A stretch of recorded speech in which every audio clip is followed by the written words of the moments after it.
দ্বিতীয় সন্তানের মা হয়েছেন হোয়াইট হাউসের প্রেস সেক্রেটারি ক্যারোলিন লেভিট। তাকে অভিনন্দন বার্তা দিয়েছে আর্মেনিয়ার ইরান দূতাবাস। সন্তান জন্মের খবর সামাজিক যোগাযোগ মাধ্যমে দেওয়ার পর লেভিটকে অভিনন্দন জানিয়ে যুক্তরাষ্ট্রের হামলায় মিনাবেতে নিহত শতাধিক শিশুর কথা মনে করিয়ে দিয়েছে ইরান। রিপোর্ট করছেন সাদি মাহমুদ। গত ২৮ ফেব্রুয়ারি ইরানে যুক্তরাষ্ট্র ইসরায়েলের যুদ্ধ শুরুর প্রথম দিনই মিনাবের এক স্কুলে হামলায় শতাধিক শিশু নিহত হয়েছিল। সেই ক্ষত কখনোই ভুলতে পারবেন না মিনাবের মায়েরা। সেই ভয়াবহ স্মৃতির রেশ টেনেই ইরান দূতাবাস হোয়াইট হাউসের প্রেস সেক্রেটারি ক্যারোলিন লেভিটকে মনে করিয়ে দিয়েছে, মাতৃত্বের আনন্দ যেমন সর্বজনীন, যুদ্ধের ময়দানে সন্তান হারানোর বেদনাও তেমনই অসহনীয়। সামাজিক যোগাযোগ মাধ্যমে ইরান দূতাবাসের সেই বার্তাটি এখন রীতিমতো ভাইরাল। ঘটনার সূত্রপাত, প্রেস সেক্রেটারি ক্যারোলিন লেভিট তার দ্বিতীয় সন্তান জন্মের খবর দিতে মেয়ে ভিভিয়ানাকে কোলে নিয়ে তোলা একটি ছবি পোস্ট করার পর।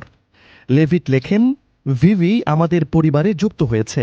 ওর আগমনের মুহূর্তেই আমাদের হৃদয় ভালোবাসায় ভরে গেছে। ওর বড় ভাইও খুব আনন্দের সঙ্গে ছোট বোনকে জীবনের সঙ্গে মানিয়ে নিয়েছে। নবজাতকের আগমনে সৃষ্ট সুখের বুদবুদের প্রতিটি মুহূর্ত আমরা পুরোপুরি উপভোগ করছি। ইরান সেখানে শুভেচ্ছার পাশাপাশি স্মরণ করিয়ে দিয়েছে মিনাবের কথা, যে বার্তায় উঠে এসেছে রাজনীতির বাইরের এক মানবিক আবেদন। আর্মেনিয়ার ইরান দূতাবাস লিখেছে, আপনাকে অভিনন্দন। শিশুরা নিষ্পাপ ও আদুরে, সেই ১৬৮ শিশু যাদেরকে আপনার বস মিনাবের স্কুলে হত্যা করেছে এবং যে ঘটনাকে আপনি ন্যায্যতা দিয়েছেন। যখন আপনি আপনার সন্তানকে চুমু খাবেন, ওই শিশুদের মায়েদের কথাও ভেবে দেখবেন। একটি শক্ত বার্তা দেওয়ার জন্য লেভিটের ব্যক্তিগত জীবনের এই খুশির সংবাদকে ইরান রাজনৈতিক হাতিয়ার হিসেবে ব্যবহার করেছে। যুক্তরাষ্ট্রের পক্ষ থেকে এখনও এই বার্তার কোনো আনুষ্ঠানিক প্রতিক্রিয়া পাওয়া যায়নি।